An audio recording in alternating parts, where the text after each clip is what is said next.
नमस्कार दोस्तों, आप सुन रहे हैं देहाती माइंड 2.0, जहां बात होती है जिंदगी बदलने वाली सोच की।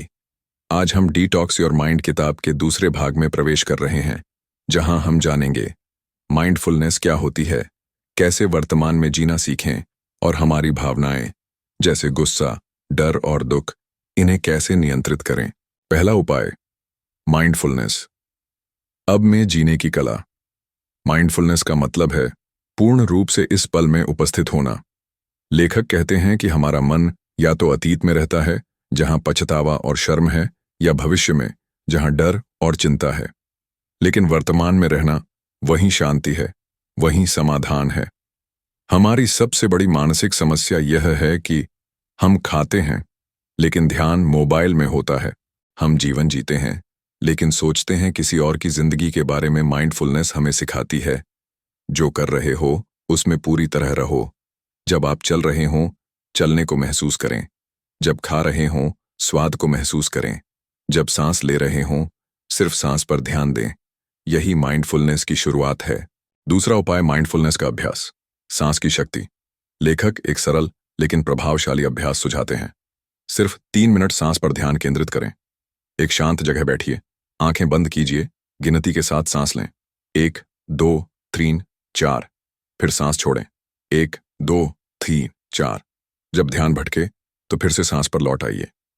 यह अभ्यास आपके मन को वर्तमान में लाता है और धीरे धीरे चिंता और बेचैनी कम करता है।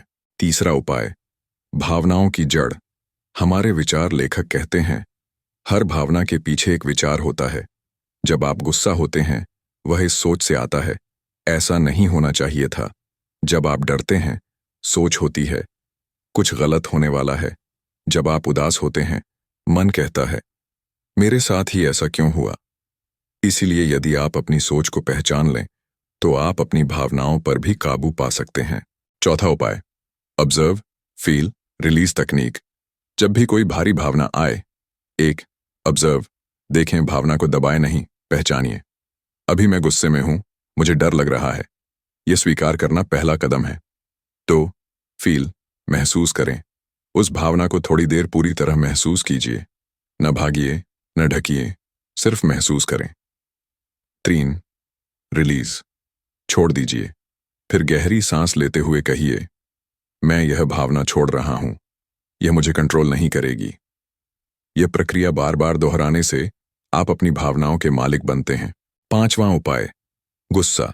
शरीर का तनाव, मन का असंतुलन। गुस्सा सिर्फ एक भावना नहीं, यह एक ऊर्जा विस्फोट है। जब आप गुस्से में होते हैं, आपकी सांस तेज हो जाती है, हृदय गति बढ़ जाती है, आपकी सोच तंग हो जाती है, और तब आप वही कहते या करते हैं जिस पर बाद में पछताना पड़ता है। डिटॉक्स योर माइंड बताती है, anger is a signal, not a solution. इसीलिए अगली बार जब गुस्सा आए, गिनती गिनिए, 1 से 10 तक जोर से सांस छोड़िए, थोड़ी दूरी बना लीजिए। फिजिकल या मानसिक गुस्सा रुक जाए तो बात बाद में भी की जा सकती है। छठा उपाय, डर और चिंता। अन्न देखे भविष्य की कल्पना। डर और चिंता की जड़ में हमेशा भविष्य की सोच होती है।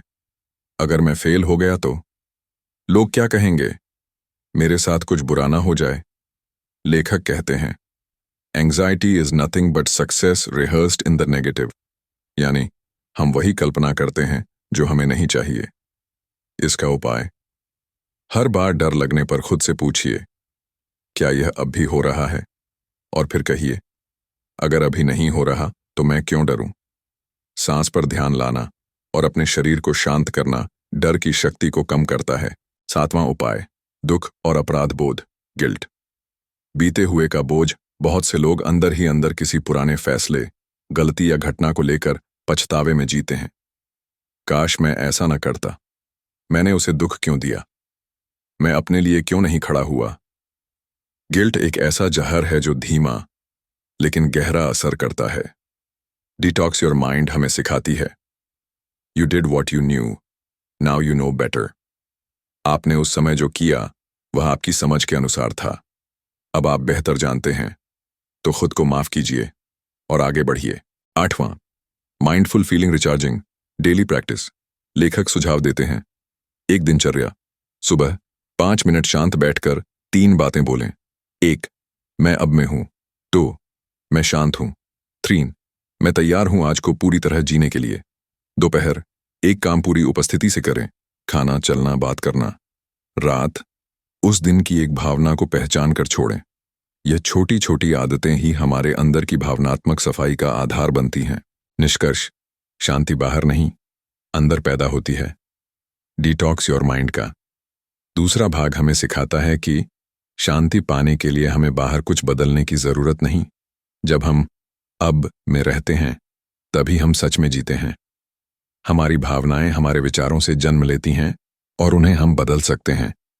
यह कोई रातों रात बदलाव नहीं, लेकिन यह एक ऐसा अभ्यास है जो हर दिन हमें अंदर से मुक्त करता है।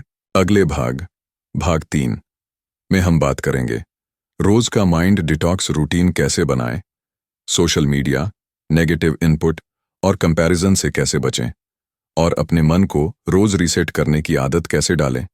बने रहिए देहाती माइंड 2.0 के साथ, जहां सोच नहीं, जिंदगी बदलती है।